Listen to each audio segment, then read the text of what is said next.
Hello friends, welcome to doctor Tidke classes. आजच्या व्हिडिओमध्ये आपण लास्ट वीकची नीट क्रॅक करण्यासाठी काय स्ट्रॅटेजी असली पाहिजे याच्या संदर्भात आपण 5 मिनिटाचा व्हिडिओ बनवणार आहोत। सगळ्यात महत्त्वाचं आहे की या वीकमध्ये आपल्याला खूप छान अभ्यास करायचा आहे। ज्या विद्यार्थ्यांनी फ्रेशर्स असतील तर 11वी 12वी 2 वर्ष खूप छान अभ्यास केला आहे आणि ड्रॉपर्स असतील तर त्यांनी मागचं 1 वर्ष पूर्ण छान अभ्यास केलेला आहे। अशा विद्यार्थ्यांनी शेवटच्या वीकमध्ये कसा अभ्यास केला पाहिजे, एग्जामचं बर्डन घेतलं पाहिजे का, पॅनिक झालं पाहिजे का, ट्रेस घेतला पाहिजे का, की कोणत्या अँगलला कोणत्या अप्रोचनं आम्ही एक्झामला फेस केलं पाहिजे, याच्याबद्दल आपण या व्हिडिओमध्ये थोडंसं चर्चा करू।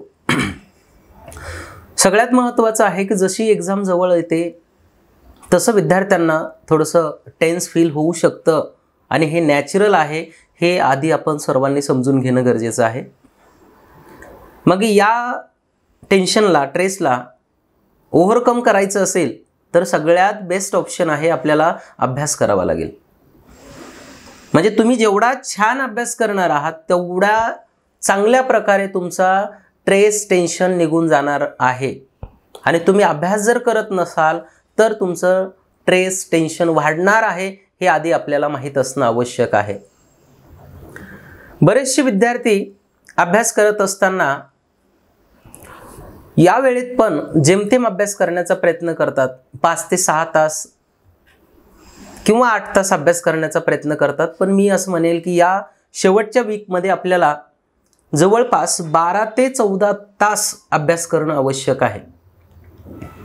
या वीकमध्ये आमची स्ट्रॅटेजी काय असली पाहिजे, तर आमची वेल स्ट्रॅटेजी असली पाहिजे। आपल्याला 4 गोष्टीवर मेनली फोकस करायचं आहे। पहिली गोष्ट आहे ते म्हणजे आपल्याला डाएट प्रॉपर घ्यायचं आहे। आपलं जेवण 2 टायमिंगचं एकदम व्यवस्थित असणं गरजेचं आहे, ज्याच्यामध्ये वरण, भात, पोळी, भाजी शक्यतो 4ही आयटम असतील असं जेवण आपल्याला घ्यायचं आहे। त्यानंतर दुसरी गोष्ट म्हणजे आपण स्लीप प्रॉपर मेंटेन करणं गरजेचं आहे। ज्या विद्यार्थ्यांना दुपारी झोपायची सवय आहे त्या विद्यार्थ्यांनी दुपारी झोपणं बंद करणं गरजेचं आहे, कारण आपल्या एक्झामचा टाईम आहे 2 ते 5। या वेळेमध्ये तुम्ही फ्रेश राहणं खूप गरजेचं आहे। म्हणून जर एखाद्याला सवय असेल तर ती सवय आत्ता बंद करणं गरजेचं आहे या वीकमध्ये। दुसरी गोष्ट, किती झोपायला पाहिजे, तर मी असं म्हणेल की मिनिमम 6 आवर्स तुम्ही झोप घेणं गरजेचं आहे। म्हणजे 6 तास तुम्हाला रेस्ट करण्याचं आहे, झोप घेण्याचं आहे, त्याच्यामध्ये तुम्ही कुठंही कॉम्प्रोमाइज करू नका। बाकी राहिलेला जो वेळ आहे तो मॅक्झिमम तुम्ही तुमच्या अभ्यासासाठी यूज करणं गरजेचं आहे। पहिलं मी सांगितलं तुम्हाला डाएट प्रॉपर मेंटेन करायचं आहे, दुसरी गोष्ट तुम्हाला 6 तास झोपायचं आहे आणि राहिलेला जो टाईम आहे तर तो तुम्हाला तुमच्या सेल्फ स्टडी आणि मॉक टेस्टसाठी द्यायचा आहे। सेल्फ स्टडी करत असताना दिवसातला कशा प्रकारे 12 ते 14 तास आपला अभ्यास होईल याचं तुम्ही नियोजन करणं खूप गरजेचं आहे। आणि मॉक टेस्ट ज्या सध्या चालू आहेत, प्रत्येक क्लासेसमध्ये टेस्ट सिरीज चालू आहे, तर त्या मॉक टेस्टला तुम्ही नक्की प्रेझेंट राहा, मॉक टेस्ट द्या, त्यानुसार तुम्ही प्रिपरेशन करा आणि एक्झामला जा। आता स्पेसिफिकली मी तुम्हाला पुढच्या 7 दिवसाचा बायोलॉजीचा जो शेड्यूल असला पाहिजे त्याबद्दल मी सांगणार आहे। आपण आजचा दिवस पण पकडतोय त्यामध्ये आणि 4 तारखेचा आपला नीटचा दिवस पण त्यामध्ये पकडतोय 2 वाजेपर्यंत, किंवा तुम्ही क्लासमध्ये एंटर करेपर्यंत, एक्झाम हॉलमध्ये एंटर करेपर्यंत तुमच्याकडे जो टाईम आहे, अशा प्रकारे ह्या 7 दिवसामध्ये आपण याला 7+2 या 2 पार्टमध्ये डिवाइड करू। म्हणजे पहिल्यांदा आपल्याला 5+2 असं आपण 2 पार्टमध्ये याला डिवाइड करण्याचा प्रयत्न करू। म्हणजे पहिल्यांदा 5 दिवस एकीकडे करायचे आणि त्यानंतर 2 दिवस एका बाजूला करायचे। आज आपलं जर प्रिपरेशन चालू झालं तर मी असं सांगेल की पहिल्या 5 दिवसामध्ये आपण एक revision NCERT line by line complete करणं गरजेचं आहे, कारण या वीकमधलं जे रिव्हिजन तुमचं असेल ते रिव्हिजन तुम्हाला फायनल नीटमध्ये 360 पर्यंत घेऊन जाणार असेल। कारण आपण बऱ्याच वेळेस असं म्हणतो की बायोलॉजीमध्ये रिव्हिजनची खूप गरज असते, तर रिव्हिजन करणं खूप गरजेचं आहे। आणि हे रिव्हिजन तुम्ही येणाऱ्या 5 दिवसामध्ये NCERTतलं कंप्लीट रिव्हिजन तुम्ही करायचं आहे।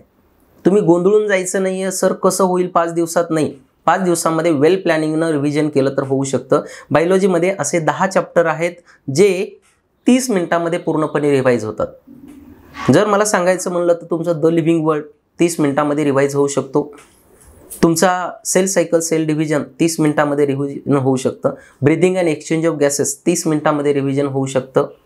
त्याचबरोबर ॲनाटॉमी ऑफ फ्लॉवरिंग प्लांट 30 मिनिटांमध्ये रिव्हिजन होऊ शकतं. रिप्रोडक्टिव्ह हेल्थ 30 मिनिटांमध्ये रिव्हिजन होऊ शकतं. त्यानंतर मायक्रोब्स 30 मिनिटांमध्ये होऊ शकतं. बायोडायव्हर्सिटी कन्झर्वेशन 30 मिनिटांमध्ये. इकोसिस्टम 30 मिनिटांमध्ये. म्हणजे असे काही चॅप्टर आहेत बायोटेक्नॉलॉजी आणि इट्स ॲप्लिकेशन 30 मिनिटांमध्ये, जे 30 मिनिटांमध्ये तुमचे कव्हर होणारे चॅप्टर आहेत. मग मी याला 5 दिवसाच्या प्लॅनमध्ये कसं टाकलं आहे, तर आपल्याला आज डे 1 कन्सिडर करू. आज आपल्याला युनिट 1 आणि युनिट 2 कंप्लीट करायचे, ज्याच्यामध्ये 7 चॅप्टर आहेत, पण 2 चॅप्टर असे आहेत की 30-30 मिनिटांमध्ये ते कंप्लीट रिवाईज होऊ शकतात. डे 2ला बाळांनो आपल्याला युनिट 3 आणि युनिट 4 ज्याच्यामध्ये 6 चॅप्टर आहेत जे तुम्ही रिवाईज करू शकता. डे 4ला आपल्याला युनिट 5 म्हणजे ह्युमन फिजिओलॉजी आणि त्याच्यामध्ये आपल्याला 12वीचा शेवटचा chapter biodiversity and it's conservation आपण त्याच्यामध्ये ॲड करू. डे 4ला आपण युनिट 6 आणि युनिट 7 कंप्लीट करू आणि डे 5ला 8, 9, 10 युनिट आपण कंप्लीट करण्याचा प्रयत्न करू.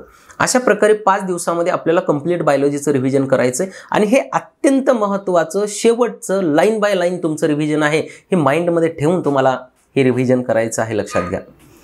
या रिव्हिजनच्या नंतर सर आता शेवटच्या 2 दिवस म्हणजे 3 तारीख आणि 4 तारीख म्हणजे एक्झाम हॉलमध्ये जाऊपर्यंत तुम्हाला काय करायचं आहे, तर बायोलॉजीचं रिव्हिजन करत असताना तुम्हाला बाळांनो या 2 दिवसामध्ये जेही आपले टोटल 32 चॅप्टर्स आहेत, या 32 चॅप्टर्सला पूर्ण एक चॅप्टर तुम्ही हायलाइटेड पॉईंट्स पाहायचे.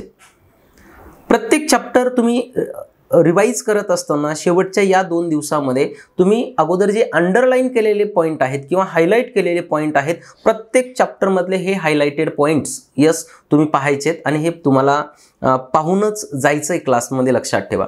म्हणजे आपलं 5 दिवसातलं एक रिव्हिजन आणि शेवटच्या 2 दिवसातलं एक टॉपमोस्ट पॉईंटचं रिव्हिजन, ज्याच्यामध्ये हायलाइटेड पॉईंट किंवा अंडरलाईन केलेले पॉईंट किंवा त्याच्यामधले जे डायग्राम्स आहेत किंवा जे फ्लो चार्ट आहेत, तर हे सगळे आपल्याला बघून जायचं आहे, लक्षात घ्या. नेक्स्ट आता हे झाले आपले 2 रिव्हिजन. त्याचबरोबर तुम्हाला जे डिफिकल्ट टॉपिक वाटतात त्या टॉपिकची जर लिस्ट असेल तर त्या टॉपिकला तुम्ही थोडंसं फोकस ठेवणं गरजेचं आहे. माझ्या मते विद्यार्थ्यांनी ज्या टॉपिकवर क्वेश्चन पडू शकतो अशा टॉपिकमध्ये जर मला सांगायचं म्हटलं तर फंगी वाचायला पाहिजे, जिम्नोस्पर्म वाचायला पाहिजे, मॉर्फॉलॉजीमधील सगळे एक्झाम्पल्स घ्यायला पाहिजेत, फॅमिलीज घ्यायला पाहिजेत. यानंतर ॲनिमल किंगडममधले सगळे एक्झाम्पल्स आपण पाहायला पाहिजे. Crepe cycle, C3, C4 cycle, gibberellin आणि इथिलिन. यानंतर कार्डियाक सायकल, यानंतर generation and transmission of impulse, हे आपल्याला महत्त्वाचा टॉपिक आहे ज्याच्यावर एक क्वेश्चन असतो. आउटब्रीडिंग डिव्हायसेस बघायला पाहिजे, मेस्ट्रो सायकल रीड करायला पाहिजे, पेडिग्री एकदा बघून घ्यायला पाहिजे ज्याप्रमाणे आपण शिकवलं आहे तशा प्रकारे. यानंतर पुढे पाहिलं तर ट्रान्सक्रिप्शनचा जो पार्ट आहे तो आपण बघायला पाहिजे. ह्युमन जिनोम प्रोजेक्ट आणि DNA फिंगरप्रिंटिंगला एकदा रिवाईज केलं पाहिजे. याचबरोबर आपण प्रिन्सिपलमध्ये पेडिग्री झालं. त्यानंतर बायो कंट्रोल एजंट आपण पाहायला पाहिजे. हेल्थ अँड डिसीजमध्ये अडोलेसन आणि ॲडिक्शनचा जो पार्ट आहे तो एकदा रिवाईज करायला पाहिजे, कारण त्याच्यावर एक क्वेश्चन जनरेट होणारच आहे.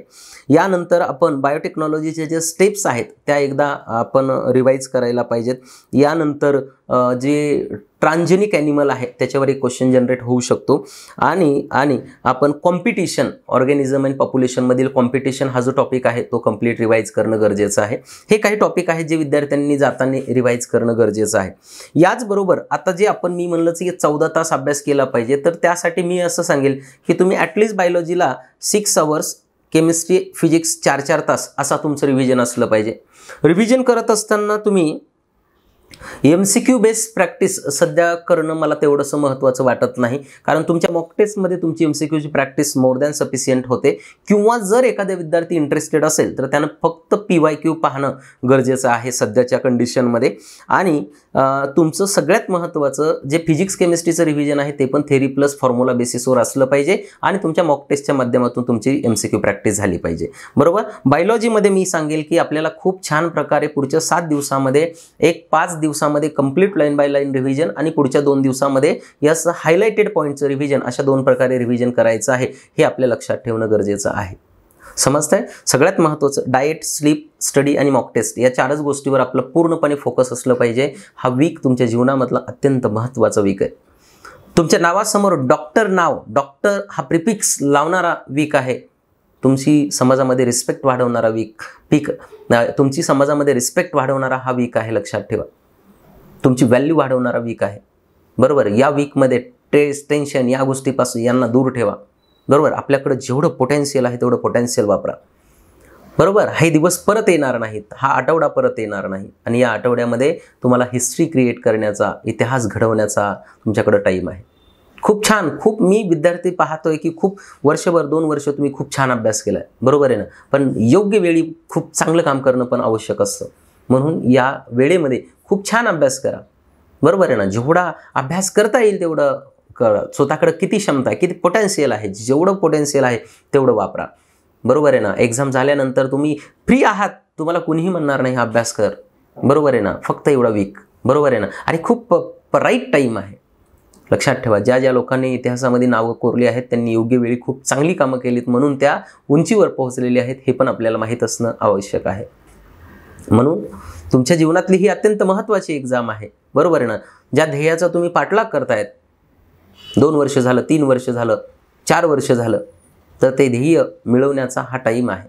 म्हणून खूप पॉझिटिव्ह राहा, पॉझिटिव्ह ॲटिट्यूडनं राहा, अभ्यासावर फोकस ठेवा आणि पूर्ण वेळ अभ्यासाला द्या. स्वतःसाठी काम करा, स्वतःला मोठं करण्यासाठी काम करा, आकाशामध्ये झेपावण्यासाठी काम करा, क्षितिजांच्या पलीकडे जाण्यासाठी काम करा, घराची परिस्थिती सुधारण्यासाठी काम करा, स्वतःचं ध्येय पूर्ण करण्यासाठी काम करा, आईवडिलांच्या स्वप्नासाठी, त्यांच्या मान सन्मानासाठी काम करा. लक्षात घ्या. बरोबर. म्हणून हा वेळ परत येणार नाही, हा टाईम परत येणार नाही. म्हणून या वीकमध्ये हा वीक तुमचं सक्सेस मिळवून देणारा वीक आहे. बरोबर. ट्रेस आणि टेन्शन घेण्याचा वीक अजिबात नाही. हसत राहा आणि खूप छान अभ्यास करत राहा. लक्षात घ्या.